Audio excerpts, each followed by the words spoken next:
chosen one. Right now, in the quiet of wherever you are, your body is holding a truth. Your mind has not yet been given permission to speak out loud. You won. You survived the season that was designed to destroy you. You outlasted the betrayal. You outlasted the financial collapse. You outlasted the loneliness that followed. You kept breathing on the mornings when breathing felt like defeat. And now, on the other side of all of that, you do not feel like a winner. You feel like a hollow building after a fire. The structure is standing, but something inside has been gutted. You thought when the pressure lifted, peace would rush in automatically. Instead, what rushed in was noise, a restless anxiety with no name, a tiredness that sleep cannot touch, a strange grief over a war that is already over. You are asking yourself the question no one around you thinks to ask. Why does surviving feel so much like losing? You were not sent here by accident. The Holy Spirit does not send people to random places. You were guided here because heaven has something precise to say to you, something your own reasoning could not have constructed. And what heaven wants to say is this: the war is finished. You won. And now the hardest assignment of your life begins. Not another battle. The assignment is to receive what the battle earned you. Before you go anywhere, drop your shoulders. Right now, let them fall away from your ears. Feel that tension you just released. You have been carrying since the season started. Your body does not know the war ended. Your nervous system is still standing guard over a gate that no enemy is coming through. You can stand down. Stay with me through every second of this. Do not skip ahead. What I am about to show you is not a message about endurance or pressing forward. It is the rarest thing a person in your position ever gets to hear. A message about how to actually receive the harvest you already paid for with your suffering. If your spirit recognizes this word, leave 777 in the comments. Subscribe so you never miss what is released for people exactly like you. And like this video if your soul is saying yes. You are not always in crisis at midnight. Sometimes it is 2 in the afternoon, and the sun is coming through the window, and everything by every visible measure should be fine. But inside your chest, there is something that feels like a stone. Not a sharp pain, a weight, a heaviness with no clear origin and no clear solution. You scroll through your phone not because you want anything on it, but because the silence is louder than the noise. Your thoughts are not screaming. They are whispering something quieter and more unsettling. Is this it? After everything I went through, is this the feeling I fought for? Your family sees someone who made it through. They celebrate from a distance, or they simply move on because in their eyes the crisis has passed. But you are the one living inside the aftermath. And the aftermath has its own silence that no one prepared you for. Here is what no one tells survivors. The nervous system does not automatically downshift when external pressure ends. Your brain adapted to crisis. It built infrastructure for emergency. It rerouted its chemistry around constant vigilance, because that vigilance kept you alive. And now that the threat has passed, all of that infrastructure is still running. The alarm system is blaring in a building that is no longer on fire. This is not a spiritual failure. This has a name: post-victory desolation. And it is one of the most misunderstood conditions in the life of a chosen one. Because from the outside, it looks like ingratitude. From the inside, it feels like abandonment. But you have not been abandoned. Look at what happened to the prophet Elijah after the greatest victory of his ministry. In 1 Kings chapter 19, he had just stood on Mount Carmel and called fire down from heaven. He had defeated 450 false prophets in a single afternoon. By every measure, he was at the peak of his assignment. And in the very next scene, he is sitting alone under a broom tree in the wilderness, asking God to let him die. Not because he lost his faith, but because his nervous system had been stretched beyond what it could hold. And when the crisis ended, it collapsed inward. The adrenaline that had been sustaining him drained away. And what remained was a man who could not process his own miracle.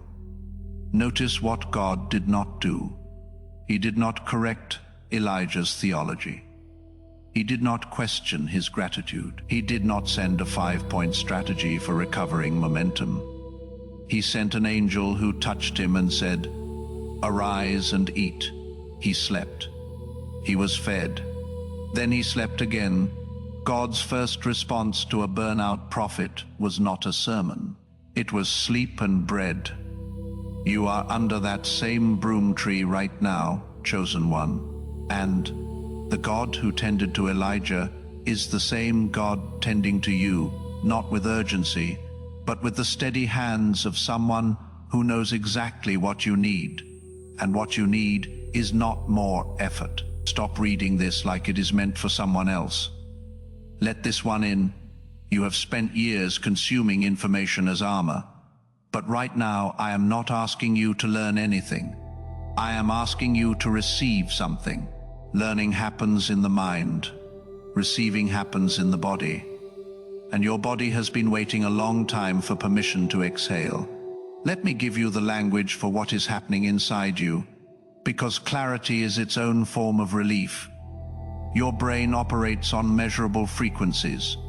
The state you have been living in is called high beta, the frequency of hypervigilance, of scanning the horizon for threats, of shallow breath and tight shoulders, and the inability to turn the mind off even when the body is exhausted. High beta kept you functional during the war. But the longer a person lives there, the more the brain treats it as the baseline. It begins to produce stress hormones at rest. It begins to interpret neutral situations as threats. It creates a prison where peace begins to feel dangerous, because for so long, guard down meant destruction. The state your soul is starving for is theta. Theta is the frequency of deep intuition, of creativity, of the kind of insight that does not come from thinking harder, but from thinking less. Children live in theta naturally. People who have lived in extended crisis have often lost access to it almost entirely. Psalm 46:10 understood this before neuroscience named it. Be still and know that I am God. In the original Hebrew, still is Rapha, to release, to sink down, to unclench. It is not passive inactivity. It is the deliberate act of loosening the grip. God is not asking you to stop being alert because he is naive about danger. He is asking you to release the grip because he is now holding what you are trying to protect. He is the rear guard. He is the advance team. And he is asking you to practice the most spiritually demanding act available to a human being: the practice of receiving. Now I will give you something you can actually use. Not inspiration alone, but architecture. Your spirit is ready to receive, but your habits are still running wartime operating instructions. This is the Sovereign Rest Protocol. 3 phases. Phase 1, the information fast. For the next 7 days, cut the noise by 50%. Most of what you are consuming is not information. It is stimulation. And stimulation is the nervous system's version of caffeine. It feels like engagement, but it is preventing your brain from downshifting out of survival mode. Stop scrolling through the highlight reels of people who did not fight your battles. Stop consuming voices that profit from your anxiety. In the quiet that opens up, something will rise from below the level of your conscious thought. It is the still, small voice. It spoke to Elijah not in the earthquake, not in the fire, not in the wind, but in the sheer silence that followed all three. Phase 2, identity recalibration. Here is something no one warns you about when a long war ends. You can lose yourself inside your own survival story. When the fighting stops, there is a terrifying emptiness where the mission used to be. And the enemy uses that emptiness to whisper the oldest lie in his arsenal. Your worth was the war. Without the war, you are nothing. You are not what you survived. You are a son or daughter of the living God, transitioning from a classroom into an inheritance. Every morning of this season, before you check your phone or speak to anyone, say this out loud to your own body. I am not what I endured. I am who I was created to be before the trial began, and more, because of what the trial deposited in me. I am entering my inheritance. I am safe in the quiet. I receive what heaven is releasing. Say it even when it does not feel true. Especially then, spoken declaration, repeated with intention, begins to create new neural pathways. You are rewiring the brain's default narrative, and the spirit world responds to what you declare. Phase 3, the 3-circle boundary system. You cannot receive a harvest if you are still feeding people from the field. Draw 3 circles in your mind. Circle 1 is for God alone. This is where your healing is happening, where the blueprint for your next chapter is being assembled.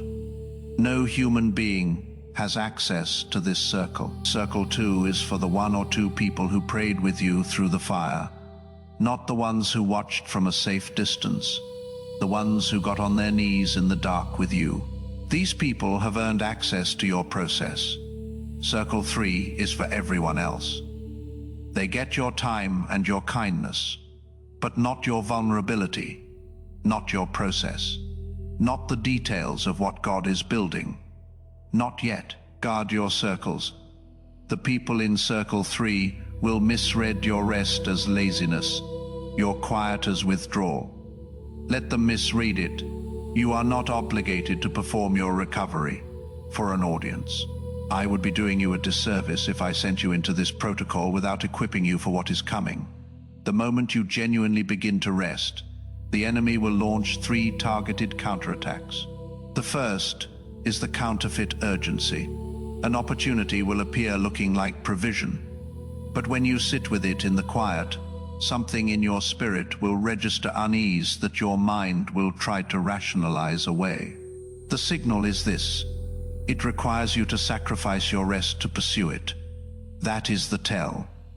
Legitimate divine timing does not demand you abandon your recovery to qualify for your blessing.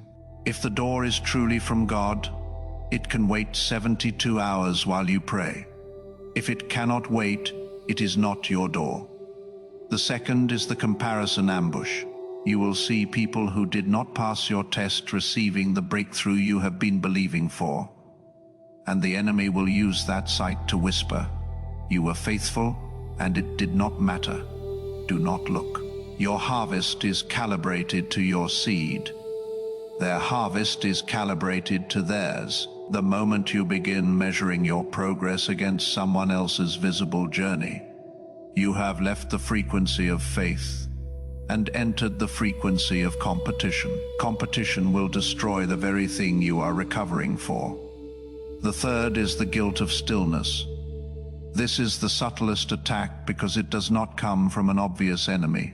It comes from your own conscience, or from people who love you and do not understand what you are doing.